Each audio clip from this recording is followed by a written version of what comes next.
और नो पटक जब नो ना देखा कि महापुरुष बैठा सामने, उसने आते ही दुखी सा हो रहा था, कहा ले भगवान तो सारा दिन मैं एक का पाया, सारा दिन लग गया, एक ही मर्ग मिला, बड़ी मुश्किल से हाथ लग गया। अब जब उसने वो मर्ग वहां पटका तो वो साधु की नजर गई, भाई के खुड़का हुआ कौन बोला। जब उस संत ने देखा रही तो भाई कुकर्मी आदमी है, कौन आ गया इनके भक्तनी के घर में, मांस ये मर्ग मार रखा इसने।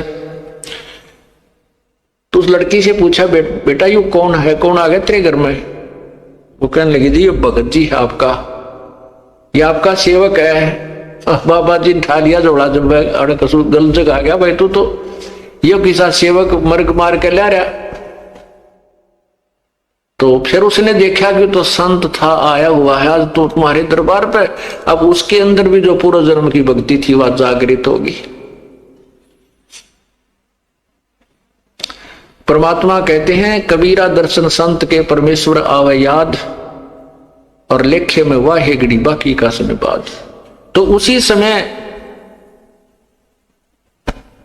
उस अजामेल ने भी पैर पकड़ लिए और उस बहन ने भी, उसकी पत्नी ने, और कहने लगे महाराज हमारे द्वार से आप नो मत जाओ, अब पहले पापी आत्मा और आप जैसे महापुरुष हमें कोई सदुपदेश नहीं देंगे, हमारा कोई रास्ता मार्गदर्शन नहीं करेंगे तो हम बुराई कैसे छोड़ेंगे। वो बोला मैंने छोड़ दो जल्दी, बस मेरे साथ तो मजाक कर दिया किसी ने, मैं गलत आ गया यहाँ पे। तो उन दोनों ने बहुत याचना की कि नहीं साधु, नहीं महाराज आपने ऐसे नहीं जाना चाहिए, हम बुरे हैं भले हैं आप ही के तो हैं, आप हमें कुछ शिक्षा दीजिए ताकि हमारी बुराई छूट सके।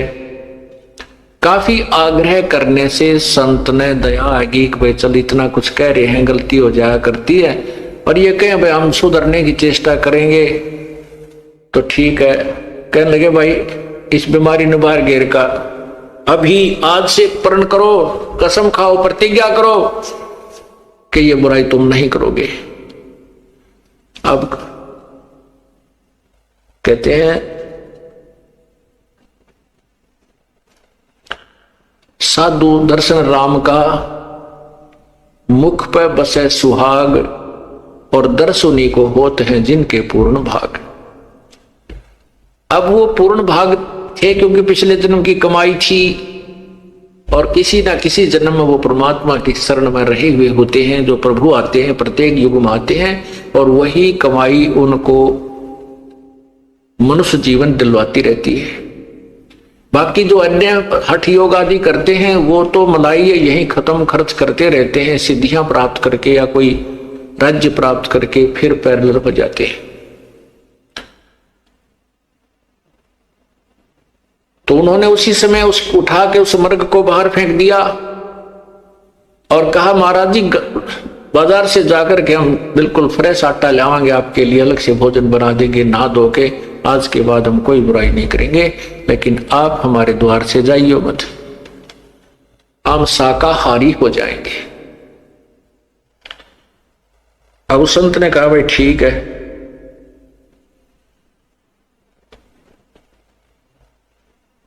तो क्या हुआ, गर्मियों के दिन थे, गर्मी का मौसम था। अब वो भोजन ला करके बाहर से उन्होंने नहा धोकर स्वच्छ होकर के सारा घर दोबारा लीप लाप के पवित्र कर दिया। कहने का भाव कि उस संत का पेटा भर दिया, तक भाई ये भी ये बिल्कुल ठीक हो गए। तो उसके मन में आया कि परमात्मा ने शायद तुम्हारे लिए ही मुझे यहां भेजा है। जैसा भी संत के विचार होते हैं वो अच्छे ही हुआ करते हैं, चाहे वो किसी भी भगवान की साधना कर रहा है। उसके जैसे खेल के खिलाड़ी होते हैं, उनके कोई किसी भी खेल में खेल रहे हैं, उनके नियम और वो सब उससे परिचित होते हैं।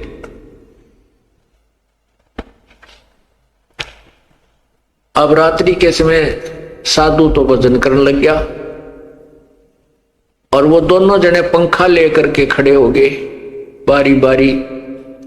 फिर वो भजनवाद साधना करके लेट गया, तो लेट के आसपास छिड़का कर दिया पानी का, और ऐसे पंखा बारी बारी कभी वो खड़ी हो जा कभी वो खड़ा हो जा, उसको साधु को हवा कर रहे। सवेरे संत बोला भाई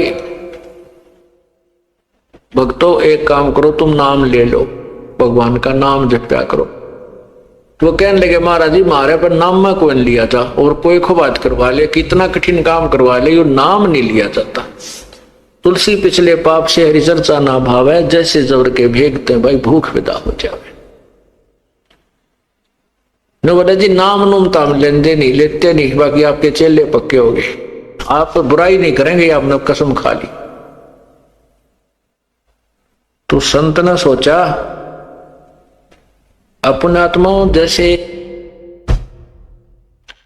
ये जो कथाएं हम सुना करते ना, कि एक अजाम उसने संत ने लड़के का नाम नारायण रखने को कह दिया, और उस नारायण नारायण करने से वो पार हो गया, ऐसा नहीं। ये यथार्थ कथा आपको सुना रहा हूं उसी नारायण नाम के ऊपर।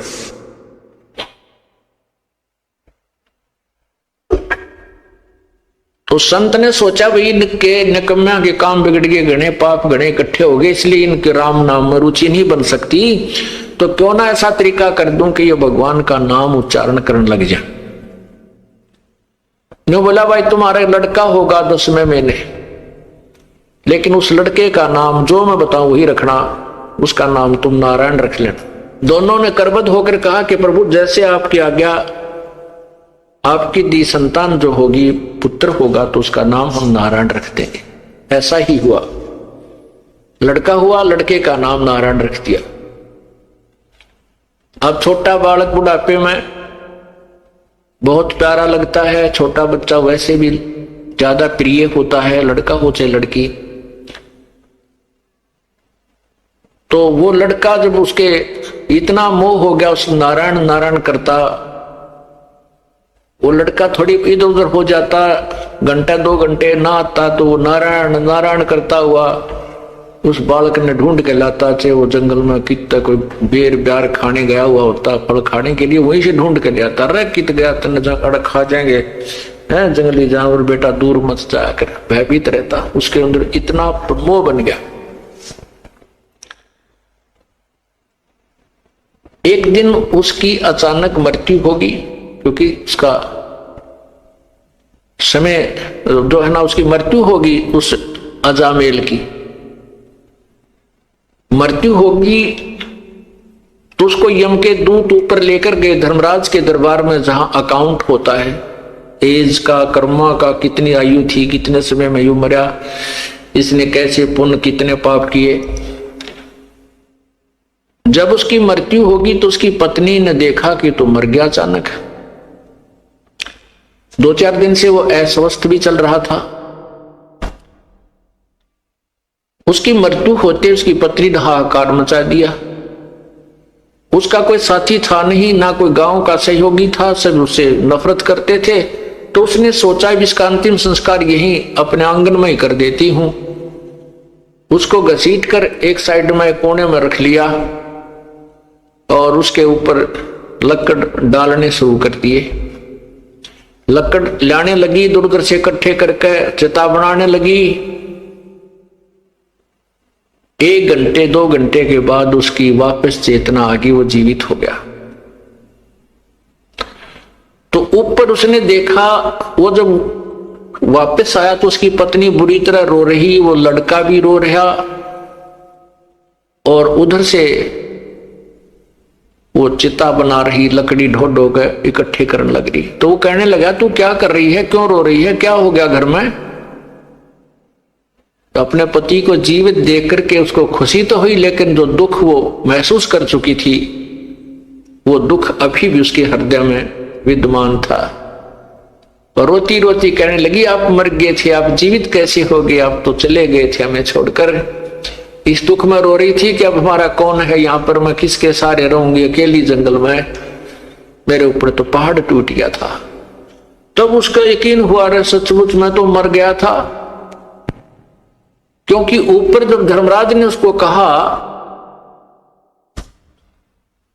कि भाई ये व्यक्ति नहीं है वो अजामेल, उसी नगर में एक और अजामेल नाम है उसका, और वो भी ब्राह्मण है, वो नगर में रहता है, उसके पिता का ये नाम है, उसको लाओ, इसको छोड़ो वापस। तो वो वापस छोड़ दिया। तो वो कहने लगा अपनी पत्नी को कि वो अजामेल है उसका पुत्र ब्राह्मण का, वो मरेगा अब। उसकी पत्नी कहने लगी आपको क्या पता ऐसा कि वो मरेगा? तो अजामेल ने बताया कि ऐसे ऐसे सारी कहानी बताई। धर्मराज ने ये कहा है कि इसकी उम्र अभी है नहीं, इसके तो अभी 5-4 साल वर्ष और रहते हैं, 4-5 वर्ष रहते हैं, इसके वापस छोड़ो, वो तरेगी। अब उस